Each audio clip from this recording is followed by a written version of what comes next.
fears the global economy could be heading for another crash sends shockwaves through financial markets. It is the worst start to a new year since the Great Depression in the 1930s. Why does the global economic system seem to lurch from one financial crisis to another? And is another one imminent?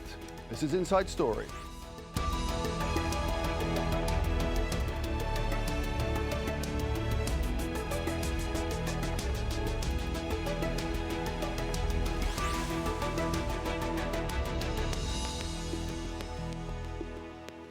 Hello and welcome to the programme. I'm Nick Clark. Concerns that we could be headed for a repeat of the 2008 financial crisis are intensifying. A day after stock markets around the world entered what's known as bear market territory, that's a fall of 20% or more. The anxiety is being driven by China's economic slowdown and the continuing slide in the price of oil. Some economists now fear the global financial system has become dangerously unstable. The number of stock prices that have hit new lows have made it a turbulent start to the new year. Some traders are also worried that all this market volatility coincides with central banks being less willing or less able to revive the economy. Well, around 2,500 people from over 100 countries are in Davos at the moment for the World Economic Forum, and Al Jazeera's Kamal Santamaria has been speaking to some of them and sent us his thoughts. Every year, the World Economic Forum spends pretty much the whole year organising its annual meeting here in Davos, Switzerland. They come up with a theme every year. This year, it's the fourth industrial revolution. That is, things like technology and even robotics, biometrics, becoming part of our everyday lives, but making sure they don't overtake them. But it's hard this year to ignore all the economic problems in the world, the fall of the price of oil, the slowdown in China, the continuing stagnation in Europe, and really, when you combine all of those things, the idea that we could be heading towards another recession. Of course, a congress like this with this many people here means you get a lot of different opinions, but one of the common threads I've heard from talking to people is that not enough structural reform was made after the financial crisis of 2007-2008, and that's why we're in the position we are now. Markets are falling, again the price of oil is going down, and we're not ready to absorb those shocks. The obvious acute problem is that we have a financial crisis beginning right now, and we're watching it happen in slow motion. Do we have the tools to fight it? Well, you know, the OECD told me that we're out of ammunition. The things like, well, printing money, quantitative easing and central bank reforms, they're not going to work this time because, as they say, we're all out of ammunition. And remember, we're just at the start of 2016. The annual meeting here in Davos happens every January. It is, by definition, a forward-looking event.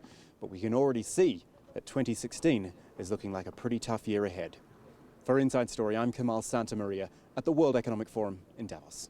So that's a picture from Davos. Let's bring in our guests who all join me from London today. First up, we have Anne Pettifor, who's a Director of Policy Research in Macroeconomics, also known as Prime, and is also author of Just Money, How Society Can Break the Despotic Power of Finance. Then we have Vicky Pryce, who's a Chief Economic Advisor at the Centre for Economic and Business Research. And finally, Anastasia Nesvetailova, Director of the City Political Economy Research Centre at City University in London. A warm welcome to you all. Anne Pettifor, if I could start with you, where do you think we are? Are we on the verge of a repeat of 2007, 2008? Where are we at? I really cannot tell. I'm no good at timing these crises. I predicted the last one, but I never got the timing of it right. And stock markets are notoriously unreliable as indicators. They are skittish, volatile, and often nothing more than beauty contests. So it's very hard to tell from the stock market, from the behavior of the stock market, where we are in terms of fundamentals. But there's no doubt in my mind that we are due for another crisis, that the economic model, as your speaker from Davos suggested, has not been changed or even amended since the last financial crisis. And as it is the economic model that is causal of financial crises, we can expect another one. I think it probably is quite imminent because the system is fundamentally unstable. But the question of actually timing the crisis is something that I cannot actually predict. Timing difficult to predict, and also the scale of it, would you say would be too hard to say how bad it would be? I think the scale would be a great deal worse than it was in 2007-9, and that is because, as also has been said, we lack the monetary tools that we had in 2007-9 to address the crisis. We cannot lower interest rates much further. Pumping more liquidity into the finance sector and into asset bubbles will not address the real fundamental economic problems. We need to change the economic model, and we need to persuade public authorities that the economic model of liberal finance, of unregulated, unmanaged, uncontrollable finance has to be reined in and transformed before we can stabilise the global financial system. All right, well, we'll come into the potential solutions a little bit later, but first, Vicky Pryce, do you agree with that? It's a matter of time, can't be sure when, but it is just a matter of time before the world plunges into yet another wholesale crisis. I'm not sure at all. Of course, there are all sorts of things that are going wrong. In many ways, people had been expecting that China was going to slow down, but they didn't expect the extent of the slowdown that we're seeing at present. Of course, we still don't know exactly what's going on in China. Nobody really does. But there are lots of indicators that suggest that maybe we're moving towards a more hard landing scenario rather than a slow sort of changing structure of the Chinese economy that we're still going to allow it to grow at the rates it did before. That's nowhere there. We might as well get used to the fact that China will slow down, will continue to grow a lot more slowly than had been the case before. But I think the markets had become too exuberant. There had been so much liquidity around that allowed investment in shares and people actually assuming that profits were going to be made in the future. I think they had been overdone with the expectation of how firms would be doing in terms of the reflection of that on the stock markets. In other words, they were overestimating where those companies would go. So there is a correction taking place, and I think that correction was long overdue. But with the oil price decline that's taken place has really taken people by huge surprise. No doubt as China slows down, oil prices would come down as well, and commodity prices more generally. But it's been coming down so fast and so substantially that the markets simply have been spooked by all this. It should be very good news for the Western world. The advanced economies should do better, the ones that particularly rely on imported oil. But that isn't going to necessarily compensate for the fact that a large part of the world economy on which we were relying in the past, such as China and other emerging markets suffering from commodity slumps, is going to be quite a substantial, it's going to have quite a substantial impact on the way in which the world economy performs over the next year or so. And the markets have reacted to that, maybe overreacted to that. All right, let's hear from Anastasia now. Anastasia Nesvetailova. You're an expert on financial crises. Where do you stand on where we're at now? I'm afraid I'm the pessimist in this group. I agree with Anne. I partly agree with Vicky, but to answer your most original question about where is this next crisis or recession going to be, I think the answer is more trivial. We are already in a recession for the simple reason that we haven't exited the previous one. And the logic, the explanation for my answer is very simple. The 2008 and 2009 crises were dealt with quickly, mostly by emergency measures by the central banks. But as your piece mentioned, structural reform, there was no, in fact, structural reform. The economies were not restructured. The job markets were not restructured. And most crucially, the financial or banking systems were not restructured. There was a lot of regulation coming in, and it has been imposed. And in some ways, it's more clever regulation, and there is more knowledge about how finance works now. So there is more understanding of what is around the corner. But the structure, the key economic paradigm of oil-dependent and debt-driven growth is still there. The only difference this time is that we are lacking the safety cushion of emerging markets that came to the rescue in 2008 with huge liquidity injections and demand boost to the global economy. This is now missing, and therefore I do not think the markets are overreacting. The markets are pricing the future. At the moment, they're pricing it negatively because there is no security of expectations about the future. There is very little sign of optimism for the global economy or for national economies, either in the West or in emerging market given that lack of optimism, Anastasia, what is round the corner, as you put it? What is round the corner for the man in the street? What does all this mean for you and I, for everybody who's who's concerned about their financial future? Economic contraction, deflation, debt becoming more expensive and therefore more difficult to manage. Loss of jobs for those in sectors that are most exposed. Dan Pettifor? And Anne Nick, wants to say something. And Nick, can I say, as Anastasia has suggested, that really the biggest threat facing the man and woman in the street is deflation. So deflation is what deflation does, and the pressures and deflationary pressures, what they do is to increase the cost and the value of debt and of debt service payments. So if your man or woman in the street is indebted, this is going to be a threat to them, because it will increase in real terms. It may not seem visible, but in real terms, it will increase the value of the debt. Furthermore, deflation depresses prices, and the more that happens, Correct. the more those who are suffering from falling prices, those companies like steel companies, for example, go bust. They make their employees unemployed, and things get worse from there. So it's a real threat, and it's not one that is understood by mainstream economists on the whole. Right. So well, that is what I think is very worrying. Okay, one mainstream economist is William White, who you will know well, one of the world's top economists, in fact. He chairs the OECD's review committee. Vicky Pryce, he said, I'll quote him, he said that the global financial system has become dangerously unstable and faces an avalanche of bankruptcies that will test social and political stability. I mean, that's a very troubling warning, isn't it, Vicky?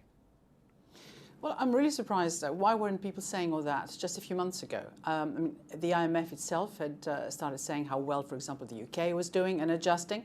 It's very recently that Christine Lagarde mentioned a few things that worried her. And I think it's worth bearing in mind what actually happened. Yes, the oil price is coming down very significantly, but of course it is coming down because there are also price wars. The OPEC countries decided to carry on producing. There hasn't been the cut in production we expected. They're fighting the shale oil revolution in the US. They're concerned about Iranian oil. So there are lots of geopolitics there, which may be sorted out at some point. But we knew about Chinese slowdown.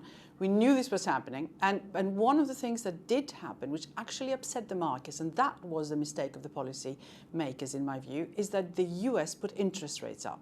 The moment they did that, the IMF itself said, we just don't know what the impact of all this is likely to be. A number of countries that have been borrowing in dollars suddenly find that the debts are increasing, the points that were made earlier about over-indebted regions. And that, of course, has made things worse. So it actually set in train a series of slightly sort of pessimistic and negative reactions. And, of course, the oil price itself has amalgamated all this. But I really do think the consumer will feel better off and is feeling better off in the West, because basically real incomes are now finally going up. But there is a very big thing that all this is making us rethink, and I think that's very, very good news, if I may say so, which is that we have been over-relying on monetary authorities. Fine, but we've been over-relying on monetary authorities. Vicky, just finish your point very quickly, and I'll bring in Anne. Okay, we've been over-relying on the monetary authorities, lowering interest rates, and also, of course, with quantitative easing. What we have forgotten is that, in fact, fiscal policies have been very tight, and what we really need to do is rethink this over-austerity-focused sort of environment that we've had over the last few years, and see whether, in fact, we can balance the economy better in the future. Okay, I know Anne and Anastasia both are itching to get in. Anne first, and then I'll come to you, Anastasia, in a minute. I want to disagree with Vicky about the role of oil and China in this crisis. I think it's quite wrong to blame oil, the oil price, the falling oil price, and China for this crisis. They are symptomatic of what has happened in the West. And as Vicky says, what has happened in the West is, first of all, that in 2014, life support, or QE, was removed from the American economy by the Federal Reserve, and then subsequently rates were raised. But what's happened is the combination of the removal of QE in the United States and then intense austerity across the Eurozone has contracted global demand, and the victims of that process are China. And the symptom of that is the build-up of gluts in a range of commodities and the falls in prices of those commodities, which in the cases of oil is accentuated by the fact that there's also been oversupply because of fracking, et cetera, et cetera. But oil and China are victims, if you like, of a fall in global demand. They are not causal of that fall in Anastasia, global demand. Anastasia, what is causal of that is austerity. Right, Anastasia, just respond to that. Well, and also, I just want to is. ask you we'll come to you in a second, Vicky, but Anastasia, respond to what you've just been hearing, but also perhaps you could answer the question, why do we just lurch from one financial crisis to another? Haven't we learned anything from 2007, 2008? In fact, we have learned remarkably little, I have to say that. It was a good opportunity to learn, but very few people learned. There are technocratic regulators who are much better prepared, possibly, for the next crisis, at least intellectually. But as far as our policymakers are concerned, as your other contributors were already mentioning, they have run out of tools. They know intellectually what can be done. They can make the market. Maybe you can save an institution. You can bail out a bank. You can arrange a swap deal between various governments. But that had already been done, and they need political reorganization or authorization to use more important or more emergency measures, if you want. At the same time, I would agree totally with Vicky and Anne on austerity. That is a very negative factor that is affecting any prospect of rebounding from this particular crisis or the next crisis or the continuing recession, because that's another difference between now and 2008. Back in 2008, it was the demand from the public sector that was big, boosted and supported by easing, by credit infusion, that helped sustain at least the UK economy and partly the US through the deep dip. Although it was harsh, it could have been harsher still. Now, national economies are suffocating with austerity, with very tight and very, sorry, I don't have any other word, silly austerity policies. And the public sector is not in the same position as it was in 2008 and 2009. Okay, hold on there, Anastasia. Hold on there, Anastasia. Is silly austerity policies or not? We need to now examine the solutions because time is moving on. And there are several steps that governments could take to try and stimulate the global economy. They could introduce tax breaks for exports and big businesses. Then there are subsidies for education, research and childcare. The Federal Reserve could lower US interest rates to encourage spending rather than saving, and that's what the Fed did after the financial crash in 2008. And last month, the Fed raised the key interest rate for the first time in a decade, bear in mind. Governments could also try quantitative easing, which we've talked about, to pump money directly into markets to promote investment. That's already being done in Europe. So despite quantitative easing, the global economic slowdown is still happening. Some economists say that emergency measures introduced following the last recession have created so much debt that even with reforms, another crisis would be worse. And Vicky, I know you don't necessarily agree with that, but there's no doubt that we're in a pickle, to say the least. Do any of those solutions ring true with you as to the way forward? Some have been tried and not tested, as it were. I think doing something like funding, a monetary expansion that actually funds financial expansion, so in other words, public expansion, or giving people more money in their pockets. In other words, not worrying so much about the deficits that some of the countries are finding right now is a must, because if there is a slowdown, those deficits will get worse anyway. So we might as well just make sure that there is growth. And it is growth that we actually need in the Western economy, helped, of course, by low interest rates. And I do think there is a point about the financial situation. Yes, there's going to be a lot of problem because a number of the banks, of course, are going to find that they have more non-performing loans. There are loads of those, of course, in Europe right now. And if some of the firms and some of the sectors get into difficulty, that's going to get worse. But in reality, one of the reasons why we are in this sort of unbalanced situation that others have mentioned, and quite rightly so, is that in fact, because of tightness in the financial sector, because of increased regulation, because of concerns about need to have more capital, banks have withdrawn from to a considerable extent from actually funding even trade. So the signs of the slowdown that we were seeing were already there because world trade was very, very disappointing. Nothing was really going on because basically trade wasn't being financed. So I think we're not in the same situation as we were before. We're in a different one where everything has been constrained. And what's been going on is bubbles in various areas areas which have been allowed to happen, and fiscal restraint as well, which has simply meant that there isn't the ability of the West to make up for whatever is going on right now in China and other emerging markets. Okay, and Pettifor? I just think Vicky's wrong about that. The fact is that the banking system, as the Bank for International Settlements itself has argued in a recent paper, is broken and it's insolvent. The global banking system remains insolvent. It's never been fixed since the last crisis.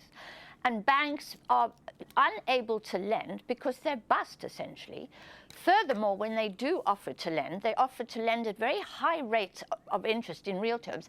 They borrow cheap from the central bank and lend dear to an entrepreneur embarking on a risky project. And so those entrepreneurs are declining those loans.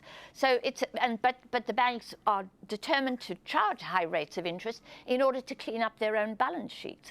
If they're not doing that, they're out in the capital markets speculating. So our problem is the broken banking system. We have to rein in liberal finance. We have to manage our banking system, and we have to manage what they do out there, because what they've done since the crisis, according to McKinsey, is to increase global debt by $57 trillion. In other words, they've carried on lending crazy money, often for speculation and not for productive activity. And they've been free to do that because despite all this nonsense about capital requirements, the central banks have not regulated them, have not managed the financial institutions. Vicky, just, let me just give Vicky 30 seconds to respond to that, and then I want to bring in Anastasia because we're coming towards the end of the program. So just in response, 30 seconds, please. Oh, well, there is no doubt that the banks are in difficulty still, and there will be more difficulty. But the point that we haven't learned anything from the last crisis is not right. In fact, it's a completely different environment where we're in now. It is equally worrying, but it's not where we were before. It has not been because the banks have been lending huge amounts of money in the past. It is partly the debt situation has been developed because, of course, the monetary authorities have been allowing a lot of monetary expansion. If they hadn't done that, we would have seen absolutely no growth in the world economy at all. So we need to worry about the counterfactual. So yes, we can complain about this now. The problem is that it's the fiscal authorities that have done absolutely nothing. All right, well, Anastasia, it's certainly true to say that last time the central bankers and the regulators were to blame. They really mishandled the crisis. How can we be certain that the same thing won't happen again? We cannot. Nobody knows. The financial system comes from one crisis to another. It was a miracle that 2008 only came in 2008. A lot of people had been expecting it sooner. And the only about 20 years of stability that we ever had in the 21st century was the so-called Bretton Woods era that was extremely short-lived, and the world economy at the time was very different. At the same time, if you look at the history of financial flows or capital flows, about every 5 to 10 years there is a major collapse. Usually it happened in emerging markets, but advanced financial systems were not immune. What makes a difference now is that there is about $125 trillion worth of shadow banking assets globally. It has grown since 2007. We are more in debt, and we're less in ammunition. So there is a difference between also the people who are dealing with the crisis. The regulators and the technocrats, as I said before, I believe they are better prepared. They had to learn. They have more data. I think they're more in touch with the markets, but the politicians aren't. And Pettifor, just one last word to you. We've got a minute to go. How do you instill confidence back into the markets? We need some kind of spectacular productivity boom, don't we? We absolutely do. We need governments to begin to take responsibility for managing their economies and for encouraging employment, which will in turn generate income, which will help to deal with the debt. But at the same time, also to intervene in the financial markets and maybe get debts written off and restructured, because $125 trillion of debt is never going to be repaid. Well, it's been fantastic to get your expertise and opinions on this. Thank you very much indeed. Anne Pettifor, Vicky Pryce and Anastasia Nesvetailova. Thanks very much indeed. And thank you for watching. As always, you can leave your comments on the programmes page of our website, aljazeera.com. And you can post your views on facebook.com/AJ Inside Story, or just tweet us at AJ Inside Story. From me, Nick Clark, and all the team here, it's goodbye for now.